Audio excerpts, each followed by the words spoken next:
So ayan na mga ka-farmers, pakain na tayo.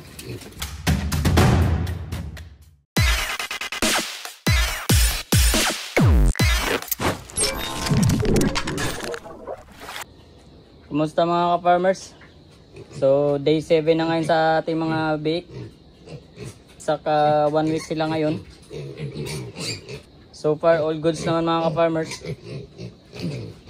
Malulusog din sila. Talagang pagkain lang ang kulang sa mga bake na ito mga ka-farmers.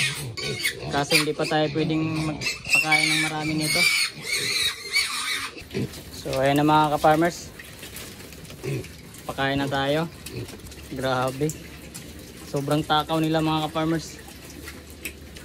Di ko alam kung sa pagkain to talagang gutom sila. Kasi manamis-tamis tong pagkain nila mga ka-farmers, gawa ng ano, naglagay kasi tayo ng molasses dito. Ang sarap siguro pakainin nito pag malalaki na. Tingin ko feeds lang kulang nito. Yan na, binalibag na. So ubos na mga ka-farmers, nabigay na natin lahat. So tingin ko kukulangin pa talaga to. So bukas kailangan natin mag-adjust nitong ano, pakain nila, dagdagan natin ng konti. Ibigay tayo ng 2 kilo sa isang araw mga ka-farmers.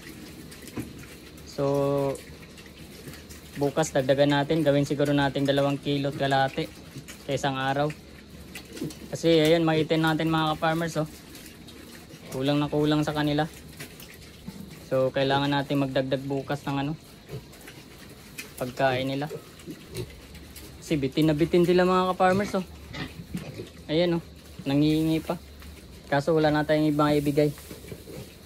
Gawa ng 2 kilo lang yung dinala natin ngayon. Kasi kilo-kilo mo na yung binibili ko mga ka-farmers, gawa ng wala pang maayos na mapaglagyan ng mga feeds dito. Baka mabasa pag may ulan. May bagyo kasi. Although nag-order tayo ng isang sako, pero pakunti-kunti pa rin yung dinadala natin dito. Hindi tayo pwede mag-stock ng marami dito. Gawa ng hindi safe yung paglalagyan natin. Yung maliit natin talagang hindi magpapatalo sa kainan yan. Kahit ganyan lang kaliit yan. So ayan na, ubos na mga ka-farmers. Ganun lang kabilis. Ayan, nanghihingi pa, oh. Dapat magtuturok tayo ngayon ng bilamil mga ka-farmers. Kaso hindi dumating yung bilamil natin.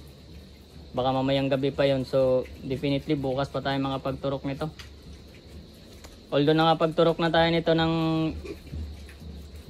bilamil mga ka-farmers last week. Nung time na pagdating nila dito, tinurukan natin kaagad ng bilamil at saka yung Dectomax, which is yung deworming, pang deworming. So dapat 1 week bilamil ulit. So bukas na lang tayo makapagturok nito. Tapos sa sabay ng purga nito, pwede na tayo magturok ulit ng 2 ml hanggang sa 5 ml. So wala na, ubos na mga ka-farmers. Nangihingi pa, oh. Wala na tayong maibigay. Simot na simot din, oh.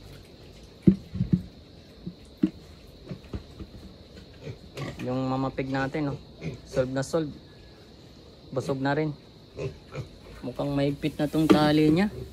Mahigpit na nga, oh. Tama lang, tama lang.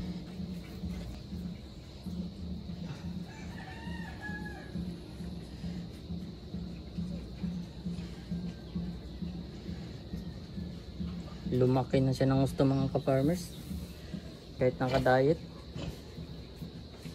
Ayan, oh.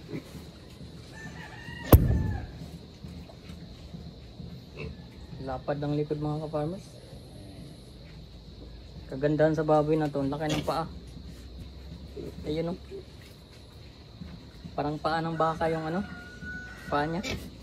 Solid na solid yung ano, yung pundasyon niya. Goods na goods to para gawing inahin.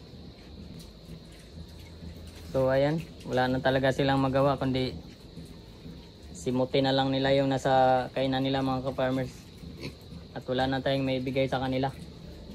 Malinis pa naman dyan sa loob. So bukas na lang natin ulit linisan yan, yung nandun sa gilid. May isang buwan siguro sila dito. Baka naman hindi pa nila maubos tong rice hull na to. Meron pa hindi naman tayong nakaimbak dun. Kasi pag malalaki na to mga ka-farmers, tatanggalin na natin yan. Kasi mainit na rin yung katawan nila eh. Although hindi naman malamig tong area na to. Kasi makikita natin oh, sarado. So hindi talaga makakapasok yung hangin. Basta yung hangin ay magagaling lang sa dagat, yung habagat. Pero pag nag-amihan, ayan, sapul na sapul tayo dito sa hangin. Kaya pag mga isang buwan na sila, tatanggalin na natin to. Pero yung sako siguro dyan sa paligid na nilagay natin sa dingding, hayaan lang muna natin siguro para pag umulan, pag inangat na natin yung trapal na yan, pag umulan hindi sila mababasa sa ulan.